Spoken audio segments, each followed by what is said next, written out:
వాళ్ళు ఏదో తినమంటున్నారు. కోళ్ళ గారు ఇదేదో తినమంటున్నారు. బ్యాంక్ లో నా బ్యాలెన్స్ ₹2.30 ఉందన్నమాట. స్టేట్ బ్యాంక్ లో నా బ్యాలెన్స్ ₹320 ఉందని నా భార్యతో చెప్పు.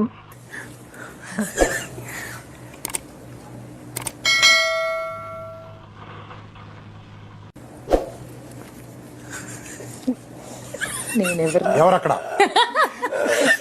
నా ఏనుగుని ఇక్కడ తీసుకురండి. ఇదిగో ఎవరక్కడ? నా ఏనుగుని రిక్షా మీద తీసుకురండి. మేము ఆ ఏనుగు మీద, మీ రిక్షా మీద ఉన్న ఏనుగు ఎక్కి టిప్పు సుల్తాన్ గారితో యుద్ధానికి వెళ్ళాలి. నేను డాల్ఫిన్ హోటల్లో టిఫిన్ తిని కురుక్షేత్ర యుద్ధానికి వెళ్ళాలి. మా కొడుకు ఔరంగజేబు, కూతురు రాణి రుద్రమదేవి ఎక్కడున్నారు? బహుశా రింగా రోజు ఆడుకోవడానికి వెళ్ళుంటారు. అంటే టిప్పు సుల్తాన్ మాటే నిజం అవుతుందా? మా అమ్మాయి ఝాన్సీ లక్ష్మీబాయిని, మా అబ్బాయి ఎస్వి రంగారావుని అడగాలి. అయితేంది గాని ఇవాళ ఆదివారం కదా, తిననీకేం చేయమంటావు?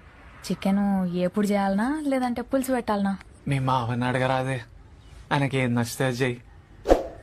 మామా, తిననీకే చికెన్ ఎప్పుడు చేయమంటావా పులుసు పెట్టమంటావా? పులుసు పెట్టరాదు బిడ్డ, ముక్క మెత్తగా తగులుతుంది నోట్లే. ఇగో మామ పులుసు పెట్టమంటుండు. మరి పోయి చెయ్యరాదే. సరే.